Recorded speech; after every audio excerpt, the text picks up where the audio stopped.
Alors, bienvenue au documentaire Big Pat Show. Cette semaine, je reçois Michael Baudard. Salut Mick. Salut, ça va bien? Ça va très bien. Ouais, content d'être avec toi. Très content. On va expliquer aux gens que Michael, vite comme ça, il est parti de chez eux sur le pouce pour aller à l'autre bout du Canada pour visiter son pays, puis revenir. C'est ce qu'on va découvrir à l'instant. Alors, bienvenue au documentaire Big Pat Show. Bienvenue.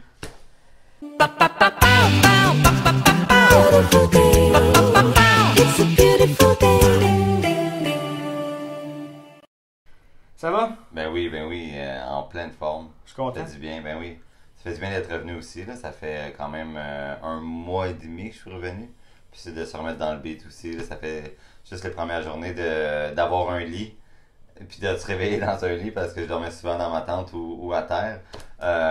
C'était spécial, là. C'est une bénédiction où la chose qui était le plus comprenable le plus pour acquis que je dirais, c'est vraiment une douche. Ça a l'air con, mais je pouvais des fois refuser des repas quand on m'en offrait ou refuser des endroits pour rester, mais quand on m'offrait une douche, je disais Ça, oui. oui. Ah, je disais oui à tout coup parce que tu sais, quand ça fait 3-4 jours que t'as pas pris de douche, puis là, tu peux aller dans la rivière ou peu importe, mais l'eau est froide, puis là, tu devrais être ton royaume pour une douche, je pense. Puis ça remet les idées à la bonne place quand on fait quelque chose comme ça. Mais, qu'est-ce que je veux savoir, c'est qu'il y a eu un déclic à quelque part chez toi Oui. pour dire j'en ai assez, je veux partir. En fait, c'est la vie qui m'a montré que c'était l'opportunité pour partir. Il y a 3 ans, un petit peu moins que 3 ans, j'ai fait une niaiserie. J'ai pris mon auto en état d'ébriété, puis bon, je me suis planté en plus. J'ai été chanceux de pas blesser personne, puis bon, j'ai fait une niaiserie, je l'assume. J'ai fait repousser la date de procès jusqu'à très récemment, donc 2 ans après. Puis bon, j'ai dû assumer les conséquences pareilles rendu là. J'ai perdu mon auto, mon permis, ma maison, ma copine en même temps. Ben c'est pas ma maison, c'est une maison louée, mais quand même là, tu vois le concept de je laisse tout là-bas puis je pars. Fait que c'est ce qui s'est passé. Puis en fait, quand je me suis chicané la dernière fois avec mon ex, je suis parti sur le pouce parce que j'étais fâché, puis j'avais plus mon permis de conduire.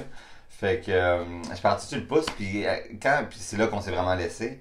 Puis quand j'étais sur le pouce à Joliette, je me suis dit pourquoi je le ferais pas en plus grande distance que ça. Fait que de fil en aiguille, je parlais un peu de ça, je me demandais est-ce que je le fais pas, puis les gens m'ont sorti mon cousin m'a donné mon backpack, qui est un gros backpack des années 70. Le pack-sac? Ouais, on doit le voir sur les photos de toute façon. Qui est plus grand il m'arrive plus haut que ma tête, puis plus bas que mes fesses. C'était vraiment quelque chose de 60 livres. Puis je me suis fait donner mon sleeping bag, ma tente, tous mes effets. Fait que, en même pas une semaine, j'étais tombé célibataire, j'étais revenu habiter avec mes parents, puis j'avais un backpack sur le dos. J'étais prêt à partir, puis j'ai dit bon ben si toutes les étoiles s'enlignent pour y arriver, ben j'y vais, c'est là, puis je le fais là. Puis ça a bien été le départ. Oui, ça a vraiment bien été. Ben la première journée, ça a été une journée rough, puis aussi, surtout physiquement. Mais là, ça, c'était comment de c'est 60 livres.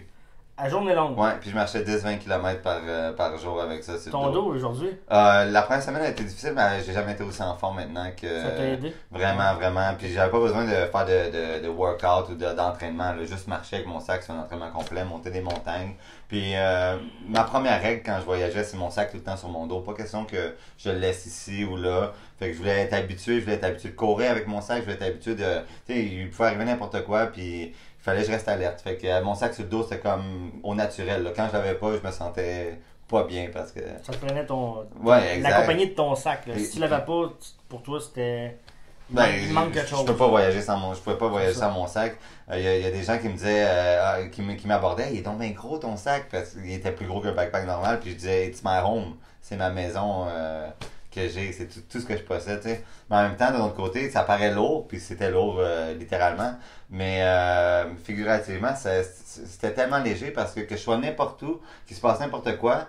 Moi, j'avais tout ce qu'il me fallait pour passer la nuit, pour dormir, pour survivre. Fait que c'était une liberté de plus, au fond, là, même si c'était lourd. Ouais, c'est ça. Fait que je suis parti sur le pouce comme ça. J'étais déjà supposé aller voir mon meilleur ami à Ottawa. Puis après, j'ai amené mon backpack là-bas parce que j'étais encore pas sûr de partir. Puis après avoir été voir mon meilleur ami, j'ai fait, OK, je continue dans cette direction-là. Puis la première journée de pouce que j'ai fait sur ma route, la dernière ride, le dernier livre que j'ai eu, il y avait 2 messieurs qui fumaient du crack dans l'auto. Puis, Devant toi. Là. ouais, oui, carrément. Il se passait la peine T'en d'extrait. ont-tu offert? Ils m'en ont offert, j'ai dit oui. Puis finalement, puis je l'assume, là, j'ai dit oui. Puis je m'excuse, maman. Mais elle sait déjà. Mais en même temps, ils ont tellement fumé frénétiquement qu'ils ont été en racheter 3 fois.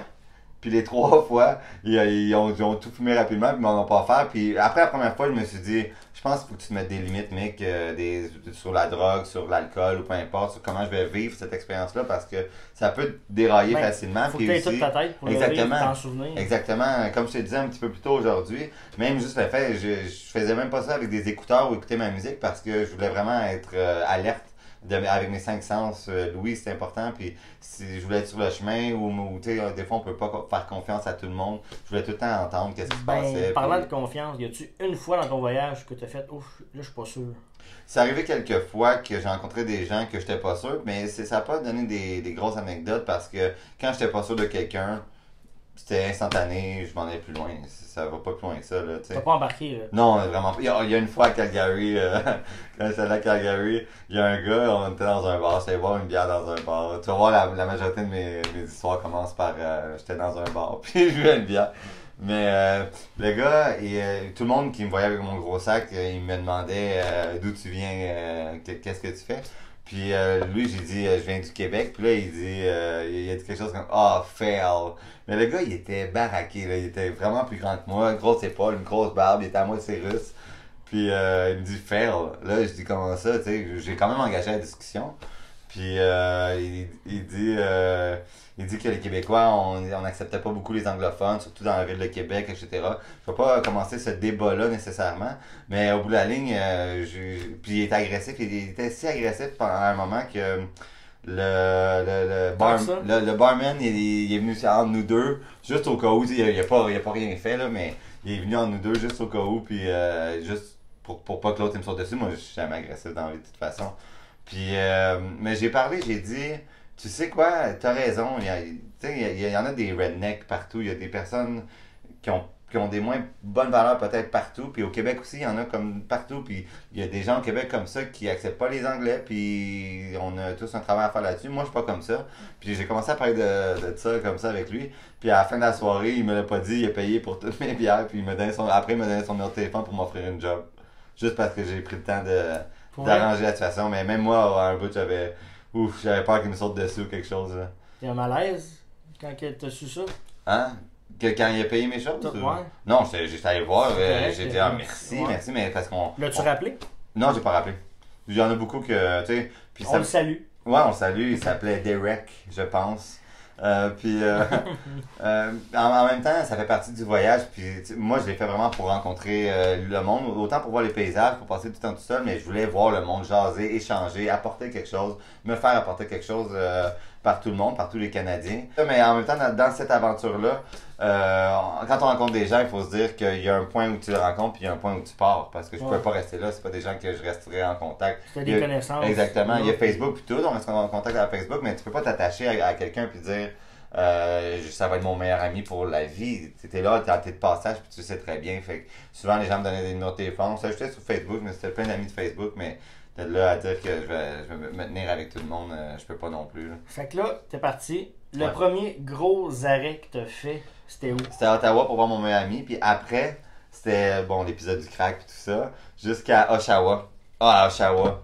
À Oshawa, j'ai rencontré un chaman amérindien dans un Tim Hortons qui est venu me parler parce qu'il avait reconnu mon cristal de quartz dans mon cou, puis il est venu me parler, puis on a parlé de théologie, de mythologie, de philosophie pendant 3 heures. Il m'a dit des prophéties, il va se passer ça dans ton voyage, puis ça a été vraiment... Fait que t'avais pas de temps limite. Non, puis... T'étais libre, là. Puis je pense que ça a beaucoup joué en ma faveur, dans le sens que, tu sais, des fois, un peu comme quand on stresse à une lumière rouge, là, on veut qu'elle passe qu'elle passe rapidement, puis plus qu'on veut qu'elle passe rapidement, plus qu'elle passe lentement, puis on arrive en retard, puis on est stressé. Moi, en stressant pas avec le temps sur mon pouce, j'étais sur le bord de la route, puis je voulais pas me dire, oh non, il y a personne qui arrête, peu importe. J'avais le pouce, puis j'attendais, puis je me dis, qu'est-ce qui est le fun? Ça peut paraître difficile, mais qu'est-ce qui est le fun, c'est qu'à un moment donné, c'est sûr qu'il y a quelqu'un qui va arrêter. Même si c'est dans 10 heures, c'est sûr qu'il y a quelqu'un qui va arrêter, puis c'est sûr que quelqu'un va t'apporter ce que tu veux. C'est juste une question de temps. Que j'ai attendu? Ouais, le plus longtemps. Le plus longtemps que j'ai attendu, c'est entre 1h30 puis 2 heures. Fait que Oh, c'est plus vraiment que ça. bon. Puis souvent, là, j'attendais Incroyable. 10-15 minutes. Puis souvent, j'ai rencontré du monde qui allait directement à la ville où j'allais. J'ai vraiment été chanceux dans tous mes rides. J'ai eu des livres de 4 jours avec la même personne, 6 jours avec un autre. Fait que j'ai vraiment été chanceux. Mais une fois au Nouveau-Brunswick, j'ai décidé de vouloir de tenter de faire du push le soir. Puis j'ai passé la nuit. Ça marche pas le soir. Si vous voulez faire du push à la maison, essayez pas le soir. Aïe aïe. Quand même. En même temps, comme je dis, j'avais ma. Puis en plus, tu sais, j'avais rencontré. Tu sais, j'ai dit, faut pas s'attacher, mais j'ai rencontré une super fille qui vient du Nouveau-Brunswick. Puis c'était comme la journée qu'on se séparait. Il fallait que je retourne chez nous. Puis j'étais sur le bord de la route, puis ça me tentait même pas de voir personne. Tu sais, j'avais mon pouce levé, le soleil se couchait, puis j'avais juste le goût d'être tout seul. Fait que j'avais monté mon camp dans le bois, je me suis fait un petit feu, puis je suis reparti le lendemain à la même place. Mais dans un auto, quand t'embarquais, tu racontais ton histoire, j'imagine, pour qu'ils Ouais. le monde. Mais souvent, les gens sont ouverts aussi à parler. Les gens étaient-tu en confiance, direct en partant? Oui, puis même des fois je faisais des jokes là parce que à cause de mon faculté affaiblie, à cause de mon encore volant, je peux pas passer les limites des États-Unis. Fait que les fois que le sujet embarquait pour dire que je pouvais pas aller aux États-Unis, je disais ah oui j'ai tué quelqu'un, inquiétez-vous pas. Je disais ça comme ça, je niaisais là. Mais sinon le monde n'avait pas peur, là. Il s'est vraiment rien passé avec mes lifts en particulier, même ceux qui fumaient du crack étaient tellement. J'ai pas à te dire que c'était des Ça bons chauffait sur le hommes. crack, eux autres, pas Ouais. de trouble. Puis on dirait que la vie me disait, si t'es capable de passer ça, c'est ta première journée, si t'es capable de passer ça, tout va bien aller, tu sais. Puis c'était des bonnes âmes, là. Les personnes, ils voulaient m'aider, ils voulaient tout faire pour moi, sauf que ils fumaient du crack. Quand même. Ouais. Puis là, c'est ça, après, j'étais arrivé à Calgary. J'étais allé jusqu'à l'île de Vancouver. J'ai rencontré tellement de monde, c'était tellement de fun. J'en aurais tellement à compter, là. Ben, on a le temps. On Mm. fait une petite pause, puis on continue. Ouais. On est rendu à Calgary, dans le fond? Ouais, c'est ça. Après tout ça, je me suis rendu à Calgary. Puis il y a eu l'épisode du gars dans le bar qui était qui est un peu violent. Puis de toute façon, je suis en train d'écrire un livre là-dessus. Là, il va sûrement être écrit pour au moins l'hiver prochain, j'imagine. Ça va être plus en détail, mais On va essayer de vous l'avoir, justement. puis il est en processus d'écriture présentement. C'est bien ça. Puis c'est ça, Calgary après. Qu'est-ce qui est le fun avec à faire du pouce, c'est que, admettons que tu planifies, tu dis, moi, je vais aller dans telle ville. Puis là, tu pognes un lift qui, lui, s'en va dans une autre ville. Puis là-bas, tu rencontres quelqu'un qui t'amène, tu sais. Puis finalement, ton trajet, c'est pas tant toi qui le décide, là. Tu go with the flow. Puis Là, on parle d'un trajet de combien de kilomètres? c'est environ 7000 aller, 7000 retour. C'est tout le Canada, dans le fond, là. Fait que c'est 15 000 kilomètres que j'ai parcouru. Ouais, c'est parce que tu voyagé en motadine. Hein? Ah, c'est le deuxième plus gros pays au monde. Puis juste l'Ontario, ça prend des jours à passer. Là, c'est long. Puis les prairies aussi. Puis, Bon, ok, on va poser une question. ouais. Un de tes plus gros obstacles dans ton voyage. Obstacle. Juste après Oshawa, juste avant Calgary, j'allais sur la péninsule de Bruce, qui est une super belle péninsule en Ontario. Je le recommande à tout le monde. C'est vraiment sur le Grand Lac, puis des grosses falaises, puis on dirait que c'est dans le sud. Mais j'ai fait une trail de 15 km, pas d'eau, pas de nourriture, c'était stupide. Je l'ai même écrit dans mon livre que c'était une des décisions les plus stupides de ma vie, mais je l'ai fait. En fait, j'ai passé la nuit au 13e kilomètre parce que j'étais plus capable d'avancer, j'étais brûlé, Puis finalement, j'ai pratiquement rampé jusqu'à l'eau du lac pour prendre ma bouteille vide puis boire de l'eau du lac parce que j'étais plus capable d'avancer. Il fallait que je fasse quelque chose. J'étais plus en mode voyage, j'étais vraiment en mode survie. Mais c'est moi qui s'est mis dans cette aventure-là. Puis Ok. inconsciemment, je pense que j'ai voulu pousser mon corps, savoir où je suis capable de. As-tu été malade? Non, j'ai pas été Dans malade ton une 5000 fois. kilomètres, Ah, hein? non, du tout. La santé était bonne? Non, j'ai un bon contrôle sur mon corps, j'étais en forme, puis on dirait que quand j'étais en voyage, mon corps il fait non. On n'est pas malade, on n'a pas de bobo, C'est là, on n'a là, pas. c'est- Vraiment, vraiment. Puis la journée que je suis revenu chez moi, la journée que j'ai dormi, je me suis réveillé malade le lendemain. Parce que mon corps il a dit bon, je prends un break. Il est comme tout ressorti. Exact. là, Je suis tombé malade, j'ai eu un mal de gorge le lendemain, puis j'ai pas eu froid, rien, là. Puis, ouais. Puis la fois dans le bois, en plus, j'ai rencontré un serpent à sonnette, là. J'étais tout seul dans le bois, puis, premièrement, tu sais, je marchais, Là, je vois quelque chose qui me crie après, vraiment près de moi. À quelle là. place, ça? Dans la péninsule de Bruce, en Ontario. Ok, pas loin, quand même pas si loin que ça. Non, exact. Ok. Puis, ça fait que je vois la Un chose serpent, qui me crie là. après. Ouais. Puis là, je regarde, ça attire mon attention parce que j'ai presque comme pilé dessus, là. C'était proche, là. Puis, c'était la queue du serpent qui me criait après. Gros de même. C'est la cocotte, ben tu sais, la cocotte de la queue d'un serpent à sonnette, là, qui me Ok. criait après, c'était pas sa face, là. Donc, ouais, j'ai eu peur cette fois-là. Il y a des gens qui disent, ah oui, mais ça va peut-être pas te tuer un serpent à sonnette, pas ceux du Canada en tout cas. Mais tu sais, t'as pas pu être pogné tout seul avec la chambre grosse comme ça parce que tu t'es fait le mort par un serpent à sonnette en plein milieu du bois tout seul, tu sais. Fait que d'un côté ou Ça de finit l'autre. comment, ça? Tu t'es poussé? J'ai reculé, puis j'ai dit au serpent, j'ai parlé au serpent, j'ai dit, c'est moi qui est chez vous, prends ton temps, passe, moi je vais juste passer par là, fait que, puis j'ai attendu, puis le serpent a passé, puis j'ai continué. T'es chanceux. C'est le seul moment où t'as eu une bête.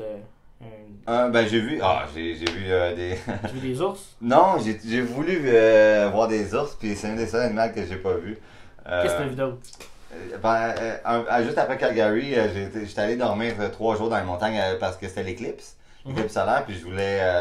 Tu l'as vu? Ben oui, vraiment, c'est là que... Dans le fond, je voulais aller au plus sud-ouest possible parce que c'était là que c'était le plus visible, que l'éclipse était la plus visible. Puis je passais 3 jours, je m'étais juste amené des légumes, des noix, beaucoup d'eau, puis j'ai planté ma tente 3 jours dans les montagnes. Le panorama était Parce que là, on sait que écœurant, t'es là. parti de chez vous avec peu de revenus Ouais, exactement. pour pouvoir aller vivre ça. J'avais quand même un revenu qui rentrait aux 2 semaines. Par contre, tu sais, j'ai encore des comptes à payer, des factures à payer, fait que ça allait pas mal là-dessus en même temps. Ok. Fait que je vivais avec un peu d'argent, puis j'ai essayé de... J'ai sauté dans les dumpster diving, pour aller chercher de la nourriture. Mais la plupart sont barrés maintenant. J'ai mendié, j'ai pris le temps de m'asseoir à une épicerie, puis tu sais. Donc j'ai essayé puis je me suis tenu aussi avec des sans-abri, etc. Fait que Fait je que ce voulais côté-là, t'as réussi à t'en sortir. Pour vraiment, un voyage puis sans avoir de problème. même avec moins d'argent, j'aurais pu m'en sortir vraiment, vraiment bien. Il y a des organismes partout, surtout dans l'Ouest, là, des banques de nourriture, des refuges. Être dans la rue complètement, il y a quand même beaucoup d'aide qui peut être offerte. Là, tu sais. Fait que durant l'éclipse, t'avais quelques légumes. Ouais, des trucs. j'étais dans les montagnes, puis la troisième journée en fait, parce que je voulais écrire, je voulais méditer, puis je voulais prendre du temps pour moi. Là. Des fois, c'est bien le fun d'être avec du monde, puis c'est pour ça que j'ai fait mon voyage, mais des fois, tout seul, à prendre du temps pour moi aussi, c'est un peu pour ça que je suis parti.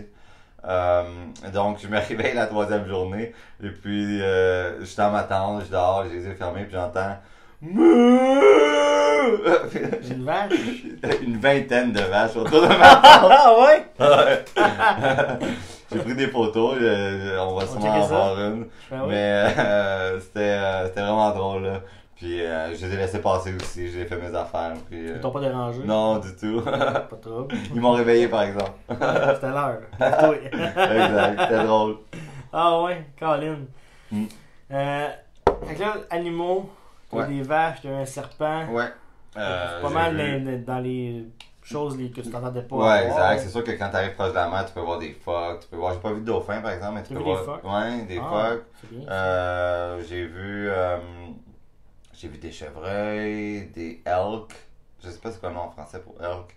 J'ai vu des chouettes, des bouts, des aigles. J'ai vu quand même beaucoup d'animaux qu'on est moins habitué de voir là. C'est impressionnant. Ouais, vraiment, c'est fun. Ça fait partie de notre pays là en même temps. Puis on a vraiment un beau pays. On a des Ben beaux justement, pays. beau pays égale beau paysage. Ouais.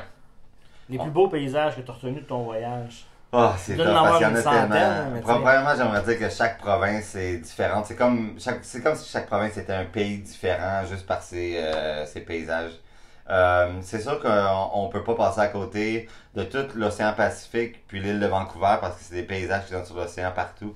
C'est vraiment, vraiment beau. Sinon, bon, il y a vous avez sûrement entendu parler de Banff, du lac Louise, des places connues comme ça, Whistler, Whistler c'est vraiment beau. Ah ouais. Mais la place que j'ai vraiment aimée puis que j'ai été surpris, c'est quand je suis revenu vraiment dans l'Est. Parce qu'on connaît beaucoup les provinces de l'Ouest pour leur paysage, mais quand on va dans l'Est, Nouveau-Brunswick c'est super beau, Nouvelle-Écosse puis l'île du Prince-Édouard, là, wow que c'est beau. L'île du Prince-Édouard c'est magique, là. Les plages, la terre, tout est rouge. Puis le monde est calme. C'est comme, il y a des vieilles villes, wow. Puis Nouvelle-Écosse, si vous avez la chance d'aller au Cap-Breton, donc dans le nord de la Nouvelle-Écosse, puis de faire la Cabot Trail qu'ils disent, c'est une route de 5 heures, je pense quand même. C'est gros, puis c'est tout le long sur le bord de l'océan. Puis c'est le plus beau paysage que j'ai vu de tout le Canada. Nouvelle-Écosse, ouais, vraiment. Parce qu'il y a des montagnes, il y a des plaines, il y a le gazon est vert, il y a l'océan, c'est comme si tout le Canada était réuni à cet endroit-là. Puis j'ai eu la chance de voir ça pendant les couleurs de l'automne. Fait que c'était. On va voir des photos encore, là. C'était. J'ai même pas le mot pour le décrire. J'en ai pas non plus pour poser la question. Ça devait être hallucinant. Ça devait être écœurant. Vraiment. On regarde n'importe où, on est juste sur la. Puis même juste sur la route, tu sais, même si. Je pouvais pas trop quitter la route parce que c'est comme ça que je me déplaçais, fait que j'étais sur le pouce. Ouais. Mais en même temps, juste de voir les montagnes, puis de le partager avec un inconnu que j'ai en passant, c'est vraiment beau, tu restes dans ton coin, tu sais. Puis on parlait aux inconnus là-bas, puis partager ça avec le monde. Le monde, ils sont fiers de voir un Canada aussi beau pour eux. Mais, beau voyage, beau temps. As-tu bravé des tempêtes, des vents, des tempêtes de sable? Quand j'étais quand j'étais dans les montagnes, vu que c'était bien haut, il y avait beaucoup de vent. Puis cette journée-là, en plus, j'ai perdu mes piquets de ma tente. Mais j'avais des straps élastiques, fait que j'ai mis ma tente proche d'un arbre, puis j'ai tout strappé mes straps élastiques pour après l'arbre, puis ça a super bien tenu. Sinon... Tu te débrouilles bien, c'est cool. Ben, il faut. Pas le choix, là. J'ai toujours un petit sens de survie qui était là, puis c'est le temps de mettre ça en pratique, je pense, là. Mais la pluie, des fois, là, ça décourage. Surtout, là, il fait froid, là, il faut monter la tente, je sais que tout va être mouillé, mon backpack, je voulais pas qu'il soit mouillé, j'ai une bâche, il faut que j'installe ma bâche, etc. Mais souvent, on était deux, parce que j'ai voyagé avec, comme je dis, avec une femme que j'ai rencontrée. Puis, on était deux, donc on se motivait. Quand j'étais tout seul, j'étais là, j'ai pas le goût de monter ma tente. Puis quand on était deux, j'étais là, yes, camping, tu sais. Puis c'est la même chose pourtant, mais on se motivait au moins à deux, là. Comme quand j'étais à Banff, en fait, à Canmore, je me suis réveillé parce qu'on était dans la montagne le 14 septembre avec de la neige à -4. Puis j'ai dormi dans ma tente. Fait que. Ouais, froid, là. Ben, j'avais un bon sleeping bag. Puis t'étais bien équipé, là. pour faire un voyage comme ça, la première chose qu'il faut de bon, je pense, c'est un sleeping bag parce que si tu te soucies pas de où tu vas dormir au chaud, parce que tu peux être n'importe où puis tu vas être au chaud, tu as une toile au-dessus de toi ou puis un bon sleeping bag, t'as besoin de rien, là. Si j'en fais un le prochain, je vais m'acheter un hamac. J'ai vu ça des gens qui ils ont même pas de tente, là. Ils s'installent un hamac avec une toile par-dessus. That's it. That's it. Avec un sleeping bag. T'es plus confortable. Tu pourrais repartir avec moins de choses encore. Ouais. Mais j'amènerais les deux au cas où s'il n'y a pas d'arbre, je peux pas mettre mon hamac, tu sais. Mais de toute façon, un hamac, ça prend tellement pas de place dans un sac que ça vaut la peine. Hein. Ah ben, on fait une petite pause.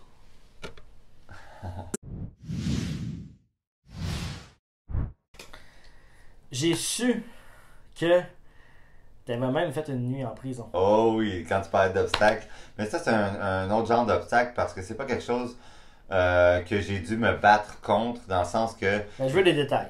Il était plein de policiers, puis je pouvais pas dire que vous avez pas raison. Tu sais, il fallait juste que je m'assoie dans ma cellule, que je dorme, que je me réveille, puis qu'ils me laissent sortir. Fait que j'ai pas de temps à chialer. Non, j'étais pas au chaud, j'étais pas au chaud du tout. Il faisait froid dehors, mais à l'intérieur, je pars du début, ok? On part. Donc, j'avais bu dans des bars, mais pas de façon à être désagréable ou à être déplacé ou quelque chose. Mais j'avais une coupe de bière, c'est ça. Ouais. Puis là, il était tard, puis je me suis endormi dans un parc dans mon sleeping bag. Puis là, je me suis fait réveiller avec 3 autos de police. 3. C'est pas rien? Non, puis avec les flashlights, puis bon, qu'est-ce qui se passe, blablabla. Puis je me lève, je garde mon sang-froid, je dis je suis désolé, je me suis endormi, là, je vais repacter mes affaires, puis je vais repartir, là, je suis juste tombé fatigué. Il dit non, t'es en état d'arrestation. Je dis non, je vais partir. Non, t'es en état d'arrestation. Donc là, je fais ça comme ça, avec pas un petit sourire, mais en même temps, ils m'ont demandé qu'est-ce qui est drôle, tu sais. Puis j'ai dit, ça va être une bonne histoire à raconter. Ouais, ça fait partie de mon livre. Fait qu'ils t'ont mis des menottes, là. Fait qu'ils m'ont mis des menottes, ils m'ont embarqué dans le char. Puis jusqu'à là, moi, ces policiers-là étaient jeunes, puis ils avaient plus l'air de faire leur job que que d'être méchant aux chiens, là. Mais rendu au poste, par exemple, ils m'ont enlevé tous mes gros chandails. Je portais ce chandail-là, justement. Ils m'ont enlevé tous mes gros chandails. Fait que j'avais juste mon t-shirt. Ils m'ont enlevé tous mes bijoux. Ils m'ont enlevé tout ce que je possédais. Puis ils m'ont mis dans une cellule pas de lit. Donc j'ai été couché sur le ciment. À ce point-là, t'as rien fait de mal. Mais on peut en discuter, là. Non, c'est sûr. Non, je vais jamais avoir la vraie réponse de tout ça, mais bon. Ok, fait que t'ont mis là de même, vide, rien. Ouais, exact. Arrange-toi pour Exact. Fait que là, j'ai mis mes mains dans mon t-shirt comme ça, puis je me suis couché à terre, puis j'ai crié une couple de fois, est-ce que je peux avoir un avocat, I want a lawyer, ou puis est-ce que je peux avoir une couverte, puis j'ai crié une couple de fois, je me suis fait répondre, shut up! Fait que j'ai arrêté de crier, j'ai dit bon, je vais semble là, ouais, il attend une main, là, puis ça va se replacer. Je me suis endormi sur le plancher froid de béton de la cellule. Il y avait d'autres cellules autour, d'autres mondes. Hein? Non, c'est une cellule fermée. Moi, je voyais personne. Il y avait juste une petite fenêtre comme ça sur ma porte. T'étais au trou, là. Ouais, c'est le trou. Okay. C'est la drunk tank qu'ils appellent. Là. Puis j'avais juste une petite fenêtre sur ma porte. Puis je regardais à l'extérieur. C'était la seule chose que je pouvais. Il y a un garde qui passe. Schlac! Il ferme la fenêtre, tu sais. Puis. Il doit faire noir. Hein? Il doit faire noir. Ben, il y a des lumières à l'intérieur de ma cellule. Ok. Mais il voulait juste être méchant. Puis après, quand je suis sorti, il me dit. Il voulait que je signe un papier pour récupérer mon matériel, mon sac puis tout ça. Puis j'ai dit, ben, je vais le lire. Il me l'enlève des mains puis il dit non, tu le lis pas, tu le signes.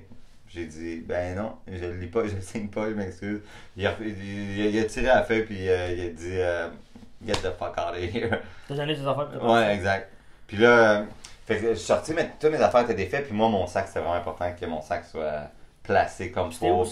C'était à Kamloops. Ok. C'est au BC, près de la frontière d'Alberta. T'avais ton sac? Fait que j'ai pris le temps de rouler mon sleeping bag, de remettre mes affaires dans mon sac. Puis le même policier est sorti 2 fois pour me dire, get the fuck out of here, qu'est-ce que tu fais là? Va placer ton sac ailleurs. Fait que tout le long, de A à Z, ils ont été méchants avec moi. Méchants. Pas physiquement, ils ont pas été violents, mais ils ont été méchants. Pour rien. Le terme cochon était là. Ouais, exactement. Vraiment, désolé à tous les policiers que je peux connaître. Je peux regarder, vous êtes pas tous comme ça, mais. Puis, en même temps, à ce que j'ai entendu dire aussi, on a comme un caractère ou un personnage typique du Québec qui vont dans le sud, dans l'ouest sur le pouce.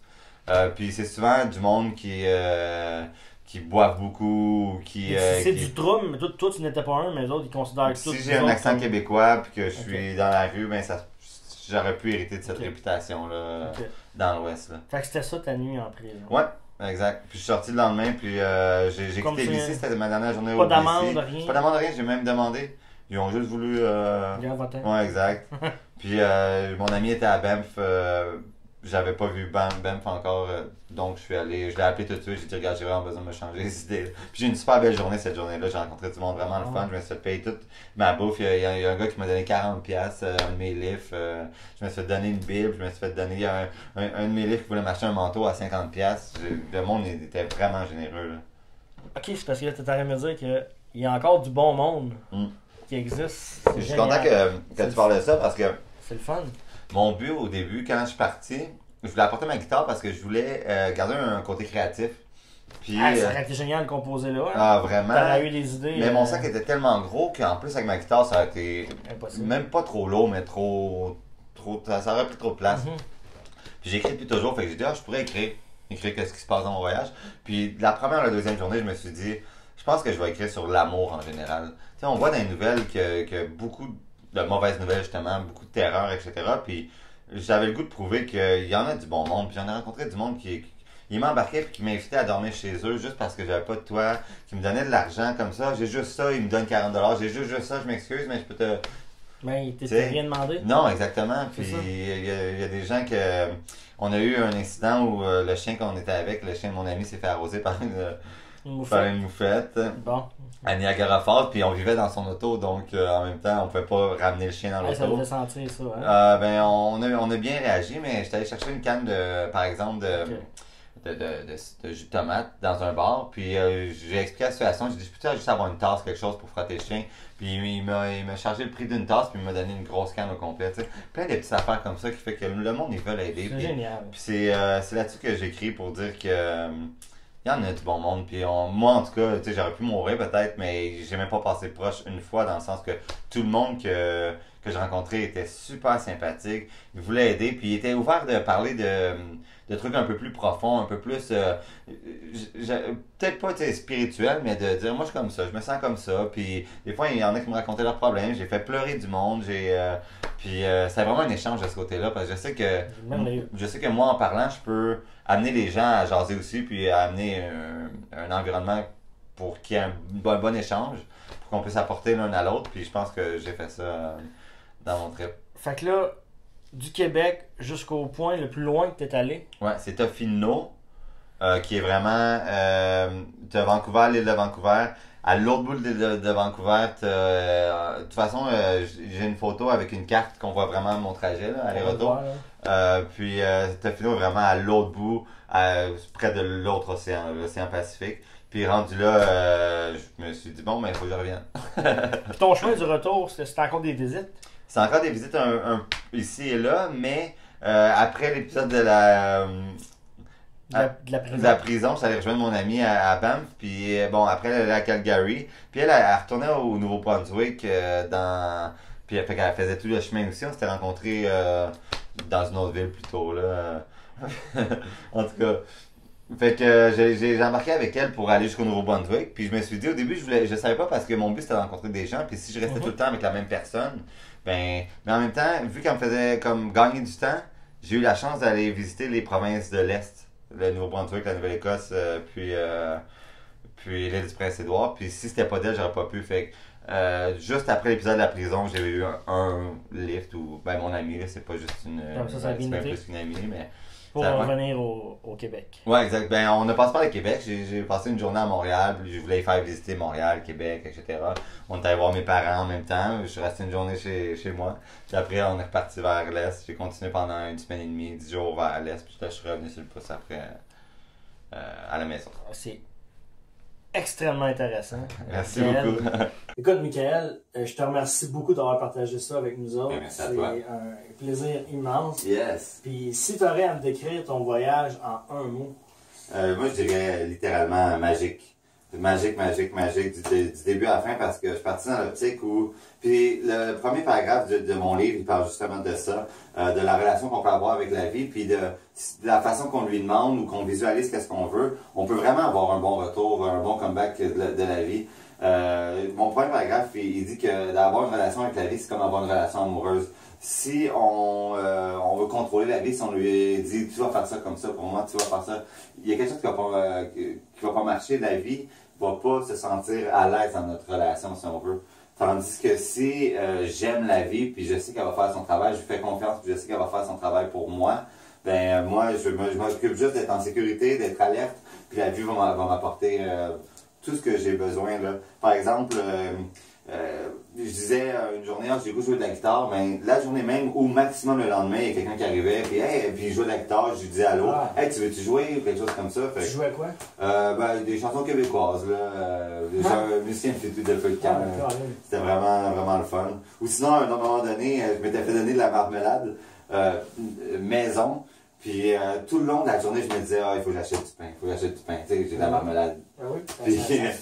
Puis à la fin de la journée, j'avais parlé de spiritualité, puis de chakra, puis d'énergie avec un gars, puis il dit, attends une minute, il s'en va dans son auto, qu'est-ce que tu penses qu'il ramène? Une grosse miche de pain, tiens. Fait que je pense que juste d'avoir cette relation magique-là avec la vie, ça peut tout apporter, puis c'est pour ça que je dis magique. Ben merci de nous avoir écoutés, d'avoir vécu ce beau moment magique avec nous.